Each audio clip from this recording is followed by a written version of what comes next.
One way that you can express your political opinion and engage in advocacy is to write letters to magazines and newspapers. I'm Diana Wynn with the League of Women Voters of Wake County, and I'll be talking about writing letters to the editor, and specifically about some strategies for increasing the chances of getting your letter published. I'll be talking about why it's worthwhile to write letters to the editor in the first place. I'll share with you the general guidelines that are likely to increase the chances that your letter will be considered for publication. I'll then describe the basic format that most letters follow. And finally, I'll share with you some additional tips for getting attention for that letter if it does get published. First, let's take a look at why you should write those letters in the first place. You should consider letters to the editor as an advocacy tool. You can reach a much wider audience than you would normally reach just talking to your friends or family, and even probably a larger audience than what you have as followers on your social media. Keep in mind that for most newspapers and magazines, that the opinion pages, which include letters to the editor, tend to be among the most read pages in that publication. So use it as a way to reach a much larger audience.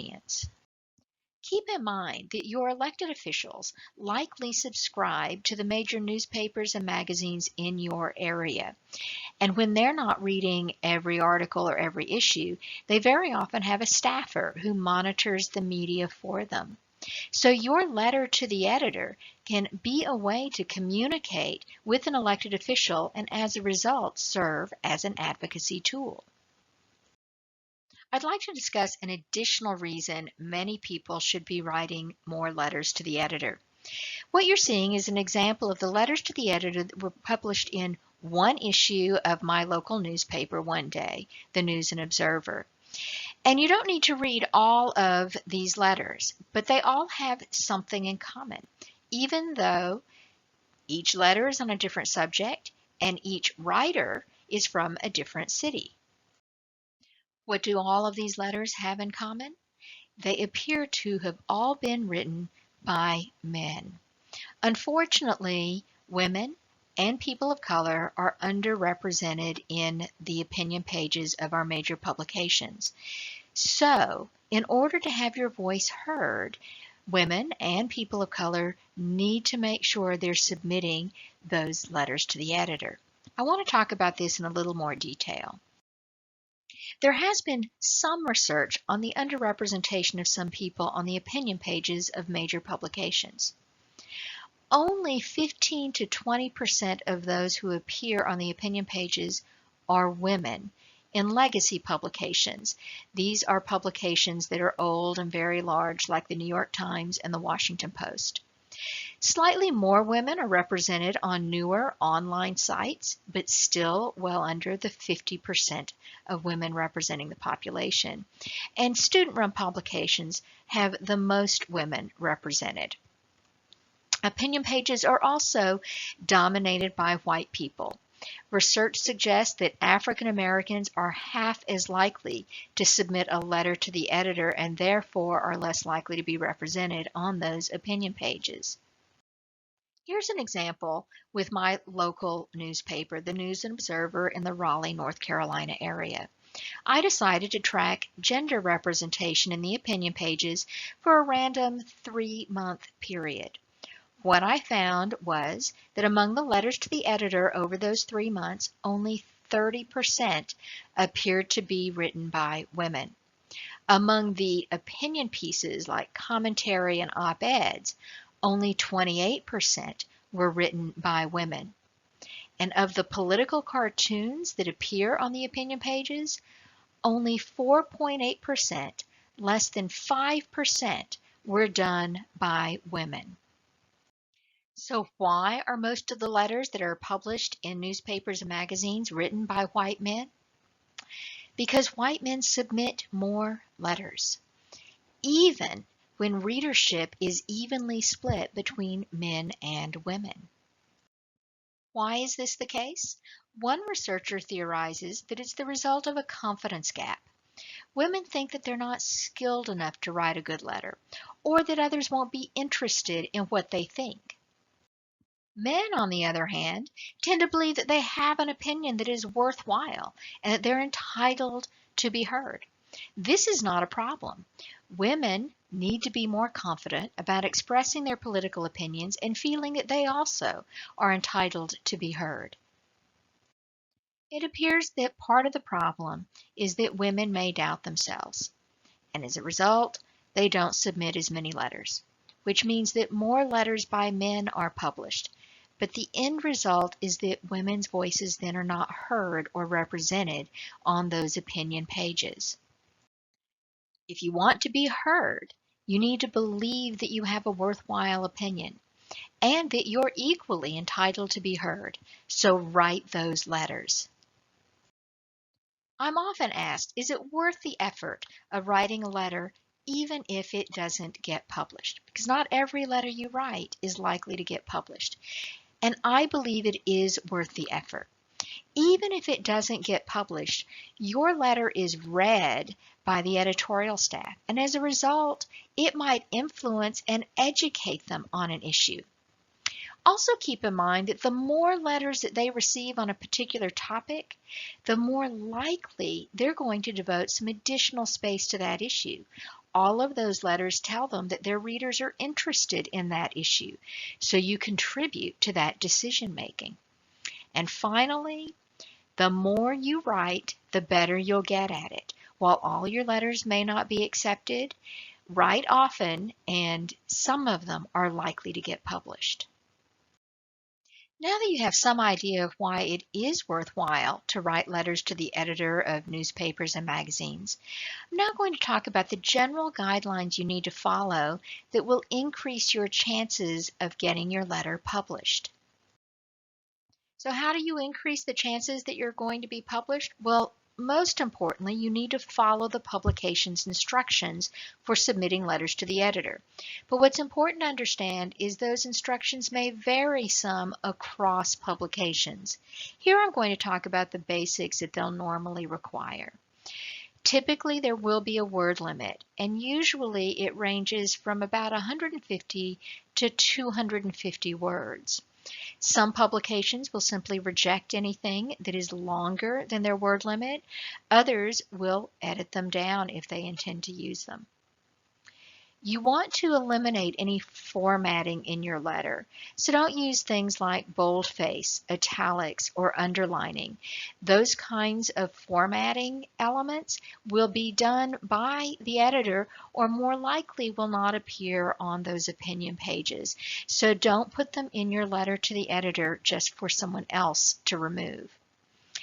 Don't send your letter to the editor in as an attachment to an email. Put your letter to the editor in the body of your email. Many people, including journalists, do not want to open attachments from people they don't know in order to avoid unintentionally downloading a computer virus. So send it in the body of an email if that's the manner in which you're going to submit a letter to the editor. Typically, they will require your contact information, your name, your phone number, your email. They typically require that you use your real name. Most publications will not publish letters to the editor that are sent there from anonymous sources. You'll find that that is very rare.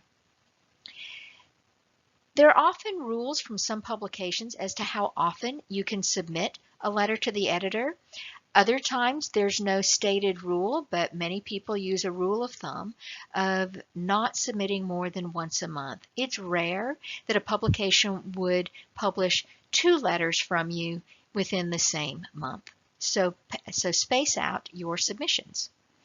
And finally, rather than sending a letter through the post office, it's much better that you either email it or even better, use the publication's online submission form.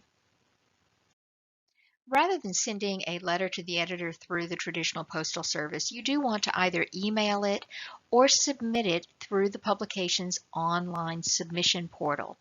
It will get to the editor much faster than using the postal service.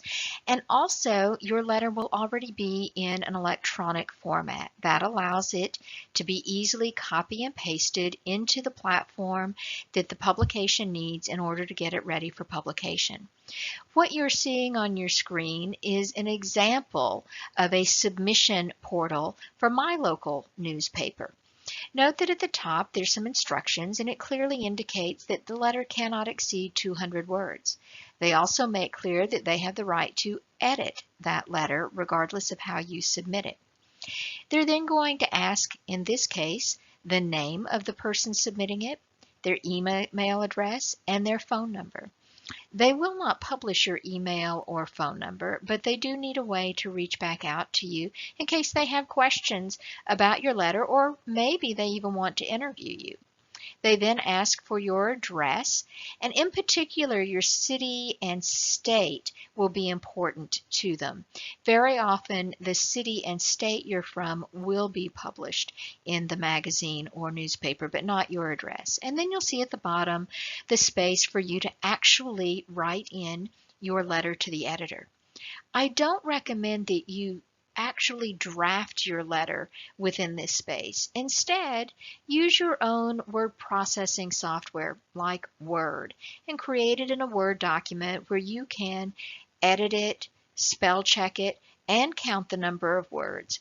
When you've finalized it in your document, then you can copy and paste it into the submission form online, and it's less likely to have errors. Then you simply hit submit, and then you watch your paper or your magazine to see if it gets published. Your letter to the editor needs to be both relevant and timely. What you'll find is that many letters to the editor that get published are a response to a specific article that was recently published in their magazine or newspaper. That's not always the case. Some letters are responding to breaking news before the publication can even write a story about it, or to a major issue that's in the news quite a lot. If you're responding to a very specific article that they have published, it's important that you submit that letter within 1 to 2 days of them publishing that article, because after that it won't be as relevant. For example, they publish an article today about an issue and you wait for a month before writing a letter in response to that article, it's going to be stale by then and it won't be as interesting to them. Your letter to an editor should be in your own words. Obviously, you shouldn't plagiarize others, but that's not really what I'm referring to. You don't want to use canned messages that you might have received from other organizations that you follow. For example, many of us who are very politically active have signed on to all sorts of organizations' action alerts. So you might receive action alerts from an organization asking you to write or email your senator, and they provide an email message that you can simply copy and paste into your email and send that message off to your senator without much thought.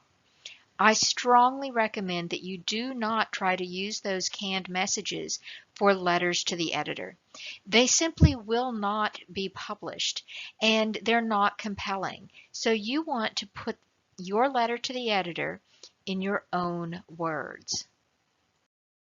One way to make your letter more interesting to an editor than other letters is to make it personal.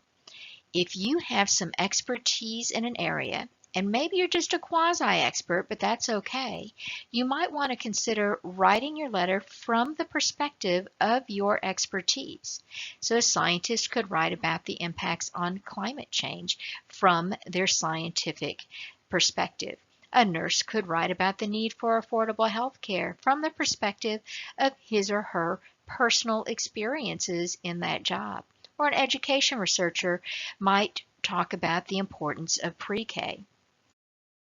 But most letters to the editor are not written by experts. You should share your personal story as it relates to the issue that you're writing about. For example, a teacher could write about the impact of low pay on his or her family. A bus rider could talk about the importance of public transit, and a cyclist could write about the need for more bike lanes within the community. Whatever you choose to write about, it's important that you have a focused message. You must keep it short, usually 250 words or less. That means you only have space to focus on only one issue. Now, you may be upset about 3 different issues. That would require 3 different letters to the editor. Choose one issue per letter. And for that one issue, you'll only have space to make 1 or 2 key points. Keep in mind that editorial staff are very busy and are under some tight deadlines, so you want to make their editing job as easy for them as possible. Proofread your letter and proofread it several times. A busy editor may simply reject your letter if it's full of errors and go on to other letters that don't take as much time. You do need to expect to be edited. Publications tend to have their own style guides for things like how to punctuate sentences, and they may shorten your letter in order to accommodate the amount of space they have in the publication. The rule of thumb is that you put your most important information up first or near the beginning of the letter, but your least important information near the end. Very often, a busy editor, if they're going to have to shorten your letter for space, will edit from the bottom up. Those are the general guidelines that if you follow them, you increase your chances that your letter will at least be considered. I'd now like to talk about the basic format that most letters to the editor are likely to follow. The basic format is probably going to look familiar to you. It's very similar to formats that you've learned in writing classes in school. If you're responding to an article that was recently published in the newspaper or in the magazine, one of the first things you want to do in the letter is to cite the article very clearly to which you're responding. That makes it clear to both the editor and the reader what you're referring to. You then want to very clearly state your claim or your position, or in some cases, the position that you're refuting if you're responding to an article that you disagree with. And that's the equivalent of stating your thesis. And then you're going to spend most of your letter supporting your position or claim. You might offer statistics, facts, or just rely on personal experience, but in some way support your claim. And finally, indicate what you would like to be done about the issue that you're addressing. Now, this option is not going to appear in all letters to the editor and may not even be appropriate for all of them. But if you want something to change or someone to do something about a problem, then include a sentence that's a call to action where you indicate what should be done. For example, the governor should call a special session seeking more funding for hurricane victims. In that statement that's a call to action, it clearly indicates who, the governor, should do what? Call a special session. This is an example of a letter to the editor that was published in my local paper. The letter, by the way, was written by a teenager, and it includes all of the basic elements that I just reviewed with you. The letter reads, "As a volunteer and youth liaison with the American Heart Association, I agree with the March 9th Under the Dome item, anti-smoking funds. Our state is falling behind on tobacco policy. In North Carolina, the use of e-cigarettes among teens increased by 888% from 2011 to 2015. Smoking devices have been targeted toward youth, with e-cig flavors like bubblegum and cookies and cream. They are placed near candy aisles, where teens are likely to pass them in convenience stores. These actions lead to lifelong addiction and a host of diseases. In order to have a healthy future, we have to take action now in preventing tobacco use. This issue matters to me because I see the effect on my loved ones. I have friends with older siblings who already, at college age, are going through programs to quit smoking. My mother is a heart disease survivor, and my grandmother is a 40-year smoker who just recently quit for the second time. My grandmother has smoked since she was in her late teens.